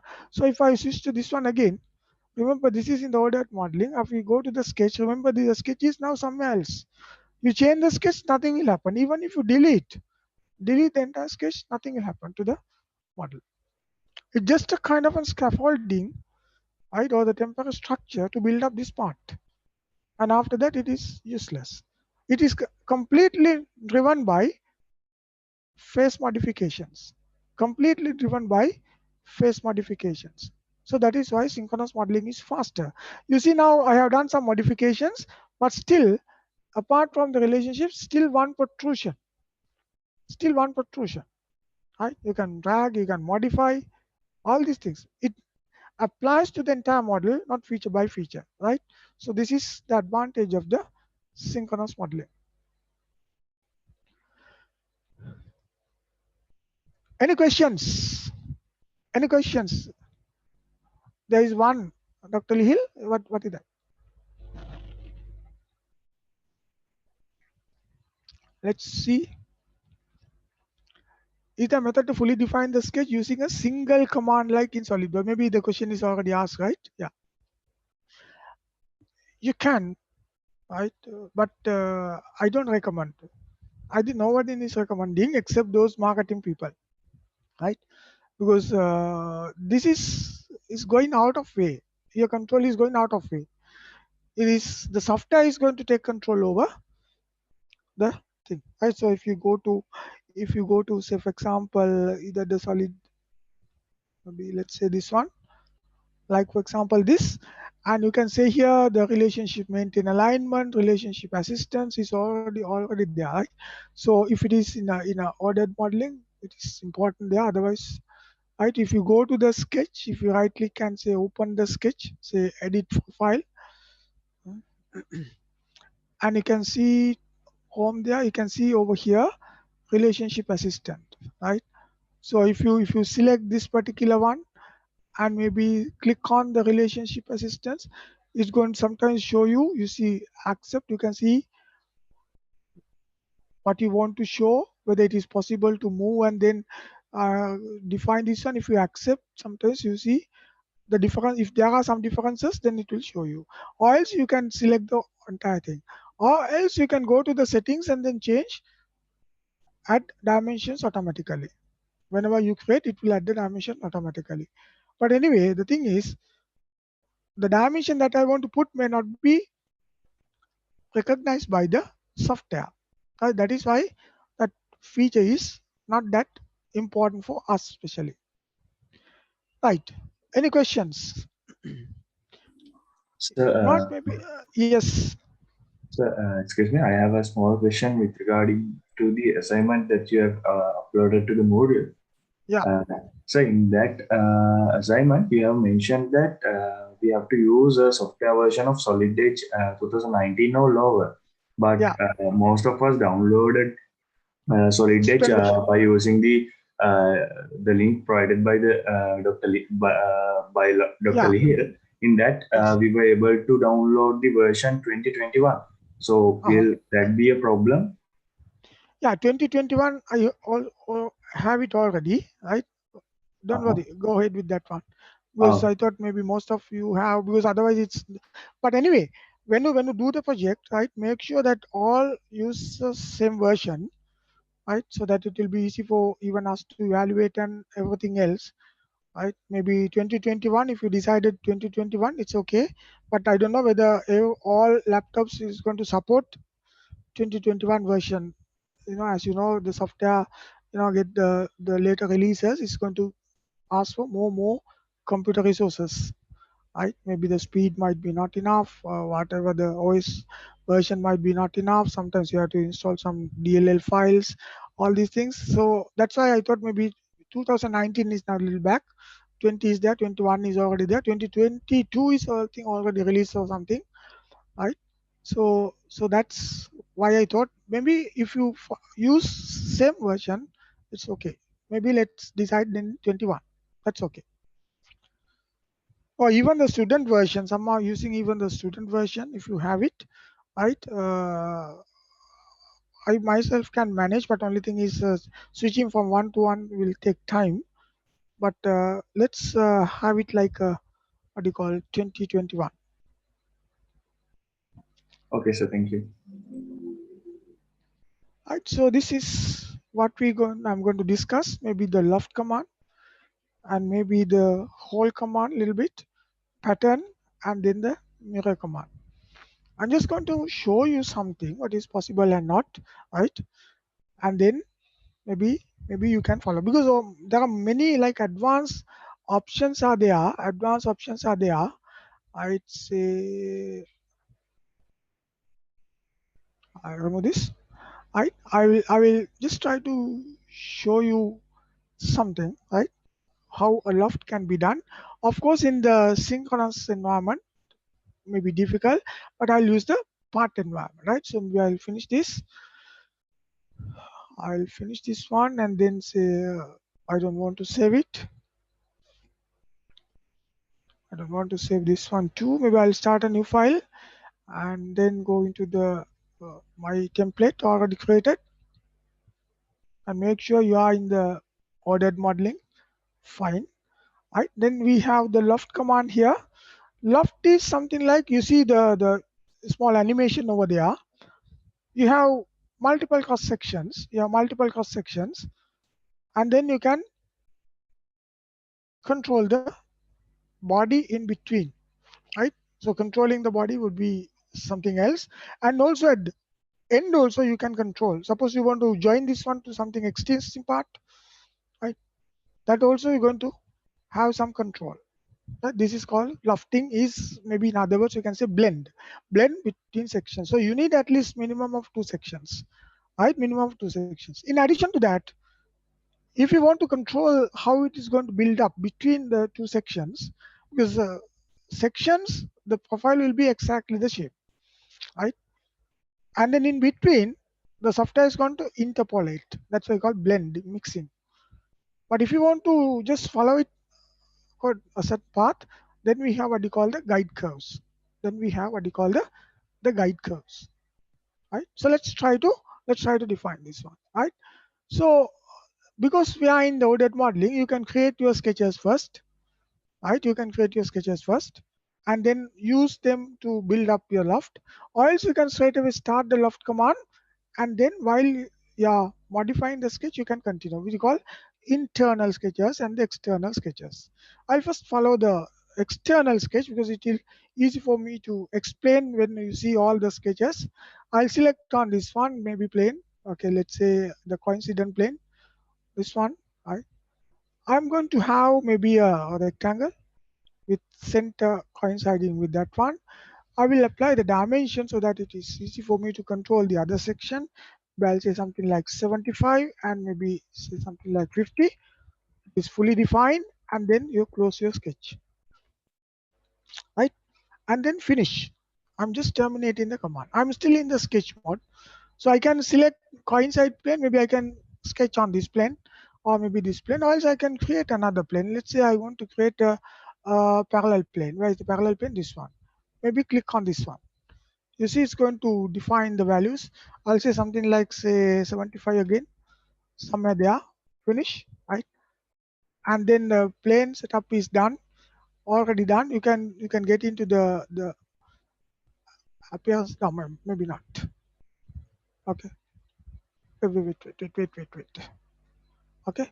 So I'm going to create the sketch again, and the parallel plane. I'll offset this one, and then say this is 75, right? And finish. And then you're going to key points is the snapping points and other things, so I can create what you call line if you want, but this is done. Right click, right? So you see the parallel plane, the plane setup step. Okay, maybe I'll say it's not coming up. Wait, I'll check this one. 75, and then say enter.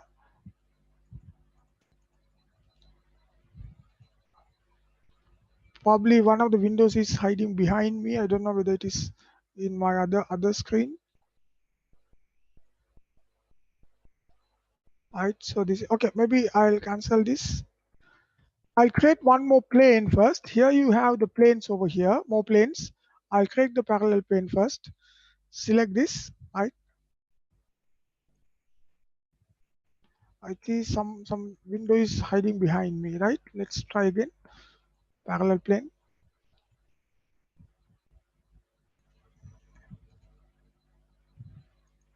Okay, I'll say this is 75, and then finish, right?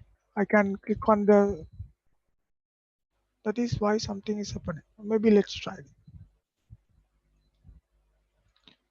If you have these things, accept.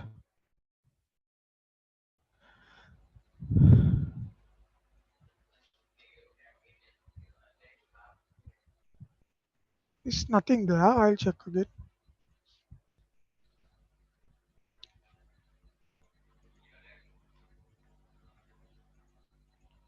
I'll put this one into the side so that it will remain as it is. I'll create a plane. Right now, am I done with the first one? Yes, okay. And then I'm going to create a plane again. Click on this plane, say 75. You can even click on some key points to snap onto if you want, but that is not necessary. But the other step is not coming for me. Maybe I say, I think you should click on the side to which you have to put the plane. yeah, this is why it is maybe over here. No, there should be something. Maybe side is okay, but okay. You see, the message is over here, but when I click, okay, I will take this one out again. Leave it, right? So it's asking for this side or the other side. I think when I click, remember to click the left mouse button, right? And then you go into the sketch, select on this plane again. The perpendicular view will come automatically. Maybe I will try to have maybe a circle. Just undo the last step, maybe a circle. As you saw in the animation, maybe I'll define a diameter for this one as well, say 35. It's done. Maybe you can finish, right? And then finish the sketch. Now I have two sketches. Minimum you need two sketches, right? Minimum you need two sketches. Then I'll try to create maybe one more sketch again.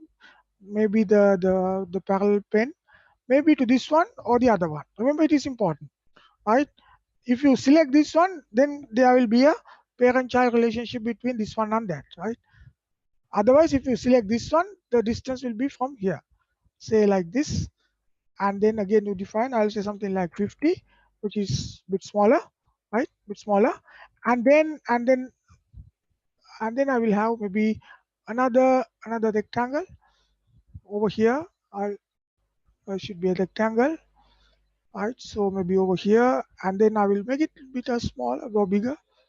You can equal if you want. Say you're going to make it like a square, for example, that equal sign. this one and that one, and then you just define one dimension. That would be enough. I'll say something like 40, right? And then finish. Now if I turn off the planes, not the base planes, but even the additional two planes that I have created, right? One is internal, other one is external. I can hide the base planes as well. I can finish this one and finish. You see, now I have something like this. Then I'll create a what you call the loft command from here. You're going to select, you see there are many steps. You're going to select the protrusion. It's going to ask you to create one, but I have already created sketches, so I'm going to select from this. When you select this one, remember to select, you see now there are points, right? I can select from this point, I can select from this point, I can select, that is also very important. Maybe I'll select from this point, right? And then it's going to ask you this one. Maybe can I continue to this one? Just try, right? You see, it's going to select from, and then maybe select that one also. You can see like this, and then you can say preview. I did nothing, but just keep on selecting the sketches that I have done, right? And then say cancel. Why I created external? Because I can delete this one and then start from the beginning again, right? Again, I'll go through the same thing. Loft. This time I'm going to select from maybe this point, right? The profile I'm going to select from that point. You can say edge point, and then maybe the circle from point near to this, and maybe other one from point like this, right? And then say preview. Same thing, right? Same thing. And maybe I'm going to do some slight changes over there, because middle one is a circle where you don't have what you call any points. You can create points if you want. Now I'm going to select the loft command again. Select from here, select the circle from, it says it's maybe not important like this. Maybe I'll select the other point over here, right? From here, earlier, second is not important. First one was here. Second one from here, there, and then over there. Now the last one from here and then over there. Let's see what's going to happen. You see what happened? It's a twist. It's a twist, right? Right? Or maybe if you cancel, I can delete this again. I can delete this. It's maybe difficult to connect a circular object with a square section where corners are rounded, right? So maybe I will go there and then edit profile. You see, I'm going to apply a small fillet. Say how much it is, 50. I will say something like, say, for example, 10, and then apply fillet over there. You see what happened to the dimensions, which change. Reason, the way I selected the line, right? Right? You see now it has become, okay, leave it as it is, because I don't want to define the diameter or the radius of this one. So that is the first section finish. Maybe I'll change even the last one, convert it to a, what do you call, around the corner one. I go to the, or maybe I finish the first one. Right? So like, let's edit the profile. Again, you can see I'm going to apply the fillet, maybe the something like 5 this time, and then I'm going to use the same thing. Remember, the way you dimension is now going to become what you call underdefined, right? Finish, and then close the sketch. Now you have what you call profiles with rounded corners and with the circle as well, right? Again, I'm going to select the loft tool. First profile, I'm going to select. You see now it's going to change from point to point. You can see different points are there. I'm going to select from close to this, maybe over here, and then just close to this, or maybe close to this, or maybe even close to this. You see now, I'm going to pick from here, and then preview, and then finish. You see now, if I suppress the sketches or hide the sketches, you see your object is like this, right? Because of the rounded corners, you don't see that the complexity over there, right? But you can create very, complicated surfaces like this. But usually we don't do this one for manufacturing, because manufacturing may be almost impossible. You see the shape of the thing and also like that, right? And also you can have even some guide controls. Say for example, maybe I open this one again, right? Say for example, edit definition. Now you see the guide curve setup. I'm not going to use the guide curves for the time being. Extend setup, you can say over here. Tangency controls, show height, you can see over there. Some controls are appearing, or you can click here, you can see it's already there. So it says natural. Maybe I'll just keep it like this by the front elevation so that you can see it. Right, starting is here, end point is here. If I want to control that one, normal to the section, you see what happened. And then other one also I can say normal to the section. Right. Right. Maybe I apply this. Now you can see this product is over there like this. Maybe if I undo that step, right, as it is, then I want to create some extrude from this point onwards, right, coincident plane, say this one, and then I'm going to use this, convert this, right, maybe for example, the face or loop, right, I'm going to convert this one into a object in the sketching plane. Now it is like this. Then I'm going to finish this one and then extrude it, right? Maybe to some height like this, and then finish. Now you see there's a discontinuity here. Can you see now? Right? You can of course view these discontinuities here. I mean by viewing all these things. For example, if you go to inspect, you can open by the settings like this. You see, this will show you that there is a discontinuity like this. It's too much for us, right? Too much for us. I'll come to those tools later. But what I'm going to do now is maybe I'm going to apply this, let it the other one be there, right? And then go to and setup, enable this, or else you can straight away control from there.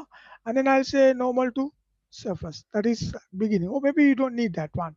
Maybe say it's not, you leave it as it is, and then normal to surface like this. Now preview and then finish. You see it's like a part of the continuation thing. So you can go to this one, and then you will be able to see that it's just like a continuous thing like thing. Right now, just for the time being, you can just go and say observe these things. You have much smooth control over here. You see over there previously it was not like that. And even you can say the curvature mappings and everything. There are many other tools that you want to discuss later, right? So this is important for the other one. So that is yeah, time is almost up, right? I wanted to discuss other tools as well, right? So you can try what you call this the other methods, right? Other methods, right? So right, left command, the whole command is not going to be that difficult, but the pattern command and the mirror command is of course not that difficult. If you just select only one option, I'm going to show you, right? Say, so for example, over here, right? Or maybe I'll just show you something. Let's say the third sketch. By the third sketch is this one, right? I will edit this sketch, edit profile. So remember it was over here, right? Maybe I can enable the others as well so that you can see behind it. I will select all these things and then move to a side, right? Okay, I just move to a side. See whether it's going to create something that is still possible, right? Or maybe I can edit the second sketch, edit the profile. Okay, I'm going to delete the relationships and then I'm going to move the circle maybe to some side like this. Remember, it's going in different directions, right? And then finish it, right? And then finish. You see now your product is going to be like this. It's going to be like this, right? Or you can even have it like at an angle. And then if I want to say, for example, mirror this one, I can use the mirror option, select here, copy, and then select the entire body. You select the entire body, and then coincident plane, I can select this one. You can see there's a discontinuity like this. Can you see over there? if you see like this, maybe I'll cancel this, go to the protrusion one and then edit definition and go to the extend setup, even show this.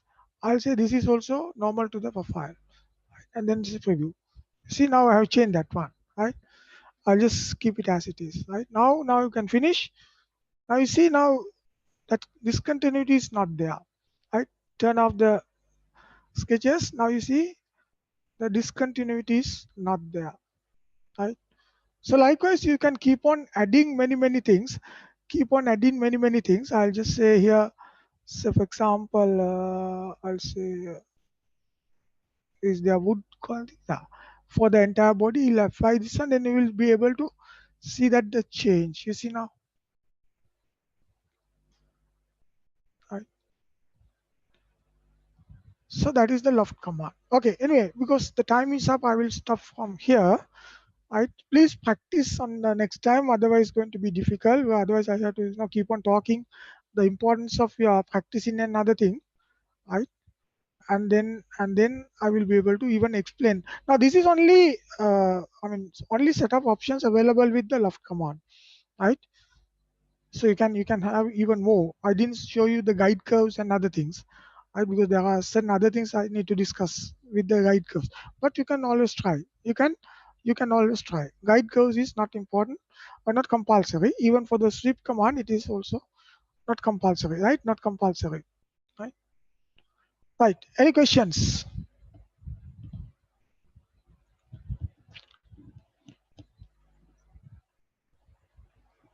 Because we need to meet again at 1 o'clock. I will wind up. Otherwise, you don't have time.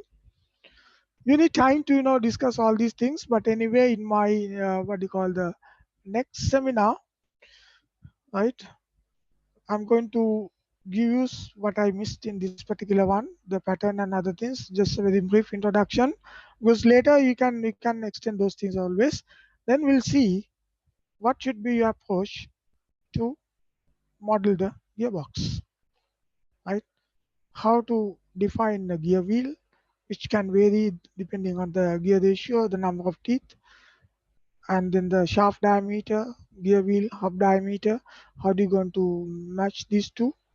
And when you assemble these things, even to extent of simple animations like gear mesh animation like this, so that you can apply those things into your gearbox. So starting from next week, I'm going to concentrate on elements in the gearbox. Right. No questions? So then we will wind up the session today. Please continue to practice. Things ahead you maybe is more difficult. Right now you need to concentrate in gearbox calculations and everything as well. Right.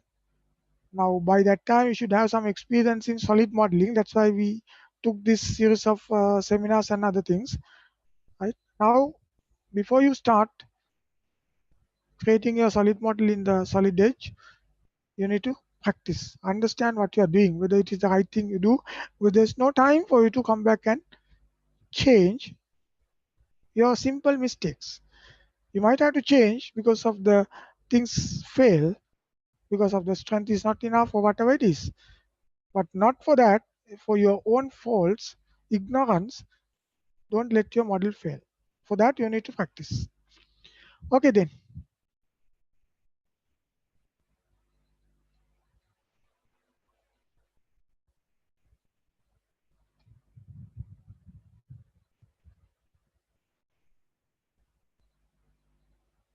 I used the Zoom session over here.